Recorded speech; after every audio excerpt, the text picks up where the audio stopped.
that courtroom. And like 255 pounds, I mean, large man. And when you have a defendant like that, jurors will be trained on him from the beginning. It's hard to miss. And then you add this witchcraft element, the Wicca religion, maybe a ceremonial murder that prosecutors, or at least investigators, believe that was taking place at the beginning. It makes for a very interesting trial from our standpoint, but a tricky one, Terry, for the defense attorney who doesn't like his client, first off. Right, that's always a challenge when we have problems with that relationship. But this case is particularly challenging, I think, for the defense attorney because you're fighting tooth and nail, and of course, obviously, it looks like it's going to come in about the exclusion of his client's pagan or Wiccan religion, which I think brings a whole layer of not punishment, but just gruesomeness to this crime because the prosecutors are trying to show that this is a ritualistic killing.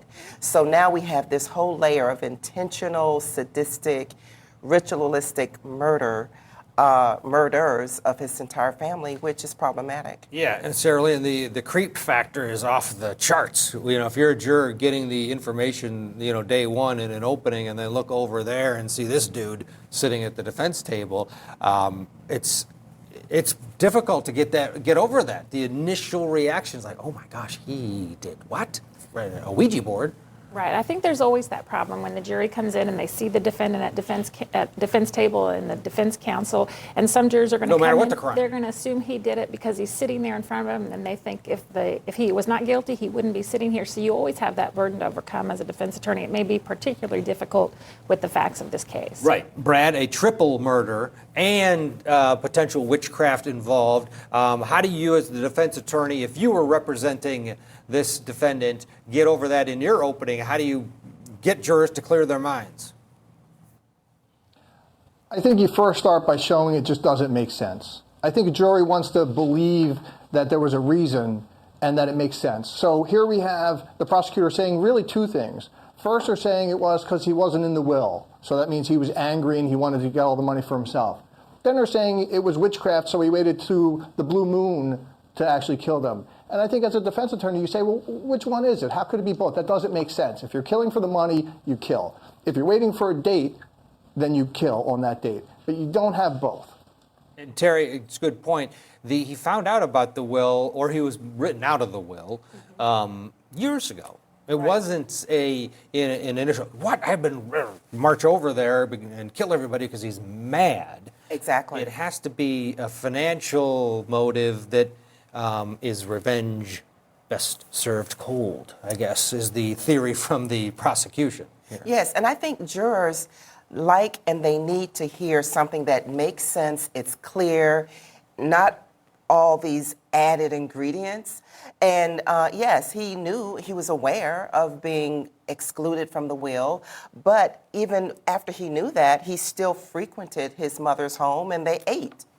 Right. They ate meals. Well, and that was part, apparently, of this, potentially this ritual, this sacrifice that he went to their homes and killed them. But according to some people's interpretation of Wiccan theories, that you're supposed to feed them, give them a meal before you kill them, and you kill them 3 times over. There's a whole thing here with the blue moon ritual, prosperity ritual. If it comes out that way, you would think that the defendant's mental fitness starts to now become a factor, which if you're trying to save his life, it's a death case, that is going to work in your advantage in the penalty phase, but for the guilt phase, it really is, it's going to be a tough slog. Right, but one thing I would be concerned about as a defense attorney is, are we going to have expert testimony about this ritualistic killing? Because what I understood the facts to be are that an investigator, a police officer, looked this up on the internet and said, this is how ritualistic killings work. I'd want to hear from an expert about that, we have a reason to believe this is truly involved in this case, and this is what those facts would be, as opposed to just a police officer who looked it up on the internet. Yeah, Brad, is the defense here that this is ridiculous, this idea of, my client may be a Wiccan, but Wiccans don't just murder their families, and the idea that this was a motive is absolutely ridiculous. The prosecution is grasping at straws. I think so. I think part of this defense is going to be, and depends how it turns out when we hear from the experts, but the absence, if there is an absence, of DNA evidence. There was testimony so far, or at least reports so far, they found a cigarette butt. That's not unusual. He was there for dinner. There was evidence that they found the clothes he wore to dinner. That's not unusual either, unless there was blood spatter on it, which we don't know. They found a murder weapon, which is not unusual unless it doesn't match the forensics of the crime scene. That's going to be more important than whether or not he was practicing witchcraft. Absolutely. And they found a hammer that could have been used potentially as one of the murder weapons, but they didn't find, which is very important, the gun or the knife that was used to slit the victims' throats in this case. We're going to take a quick break here. There's more to come. You are watching Court TV, your front row seat to justice. Don't go away. It was the first made-for-TV trial. Okay. The trial of the century, Did you see that? like you've never seen it before. That's what really turned the case around. A Court TV original series, OJ 25, premieres Thursday at 9/8 Central, only on Court TV. Progress has been made. At the end of the day yesterday, they had 7 jurors seated, and the defense has 7 or 8, we're not sure the exact number, of peremptory challenges left to use. That was from the beginning of today, and they've been at it so far today. You saw some video of Harvey Weinstein entering court earlier this morning. More than 80 women total have come forward to accuse Harvey Weinstein of sexual misconduct, but the case against him comes down to 5 felony charges based on the claims of 2 women. Court TV legal correspondent Chanley Painter gets us caught up with the facts of the case. One of the most honored actresses in Hollywood once paid him the highest of compliments. I just want to thank my agent, Kevin Uvain, and God, Harvey Weinstein. Gwyneth Paltrow thanked him before anyone else when she won the Oscar for Best Actress in 1999. I would like to thank Harvey Weinstein and everybody at Miramax Films for their undying support of me. Movies he backed like Shakespeare in Love, Can you love a fool? Can you love a player? The English Patient, and Pulp Fiction. Made stars out of his actors, won critical acclaim, and made him a household name in the business. He was a big deal. He was everyone knew about him. Heather Kerr was an aspiring actress in 1989. The Los Angeles native was 20 years old, working part-time for an industry executive and hoping for her big break.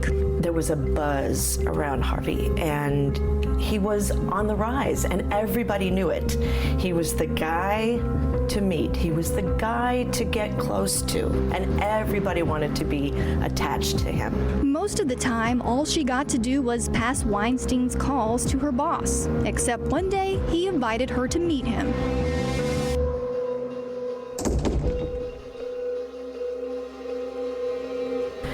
My memory of that is so vivid. It's clearer than memories of last week. It was such a turning point in my life. When she arrived at his office, Kerr hoped Weinstein would talk about opportunities for her. And I wanted to bring forth the best information about myself that I could. Started telling him my history, what I had done professionally, and he said, you know what, none of that matters. None of that matters. He said, I'll tell you how it works. Here's the deal. You're gonna sleep with me, and I'm gonna see how good you are. Meanwhile, he unzips his pants, and he pulls out his wiener and reached over and grabbed my hand and held my hand there. The incident terrified her and led her to question acting as her career choice. I can't sleep with people to become successful. And he had just told me that was how it was done. After Weinstein's decades-long history of alleged sexual abuse made news, she was among dozens of women who came forward. Disgraced movie producer Harvey Weinstein. Former producer Harvey Weinstein exiting a Manhattan federal courthouse. More charges could be filed against disgraced Hollywood mogul. Dozens of women, 80 women, have come forward in recent months. Oh my God, for the first time in my life, since that happened, I thought, I'm not the only one. The Weinstein case drew a string of accusers, including Gwyneth Paltrow, Salma Hayek, and Ashley Judd. The actresses accused him of sexual harassment. Violence stops the rape! Their experiences opened the floodgates. Women were encouraged to share their own stories using #MeToo. It exploded into a global movement and an international campaign to raise awareness of sexual abuse and assault. I thought no meant no. Judd, one of Weinstein's early accusers, told The Times and ABC News that Weinstein had invited her to his hotel room, where he asked for a massage and wanted her to watch him shower. If I could go back retrospectively with a magic wand, I wish I could prevent it for anyone, always. Weinstein had reportedly settled 8 abuse claims between 1997 and 2015, with women including actress Rose McGowan, who spoke to ABC News about an alleged incident. As an international rapist, okay? She tweeted, "I told the head of your studio HW raped me," referring to Harvey Weinstein.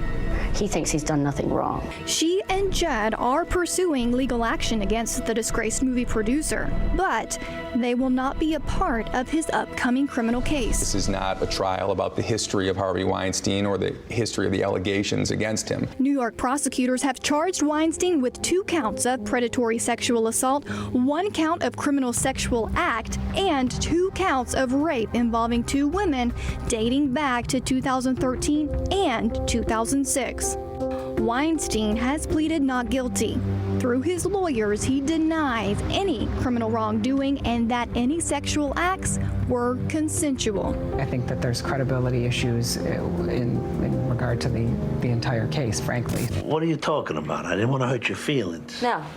What you said was that you didn't want to piss me off. Prosecutors recently beefed up their case by adding Sopranos actress Annabella Sciorra to their witness lineup. She claims Weinstein raped her in 1993.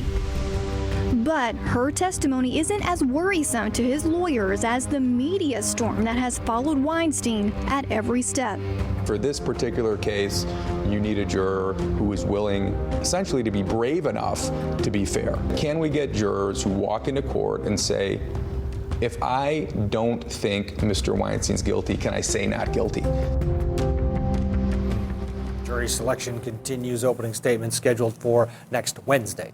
Now, to Pensacola, Florida. Jury selection continues there as well in the death penalty case of a man accused of triple murder. And we just learned that openings will happen for sure on Tuesday. They're hoping to seat the jury today and have openings after the 3-day weekend. Donald Hartung is accused of brutally killing his mother and 2 half-brothers in 2015. Court documents indicate that Hartung's religion may have been a motivating factor in the crime. Hartung told police that he's a practicing Wiccan, and investigators believe the elements of the murder were consistent with a ritual killing.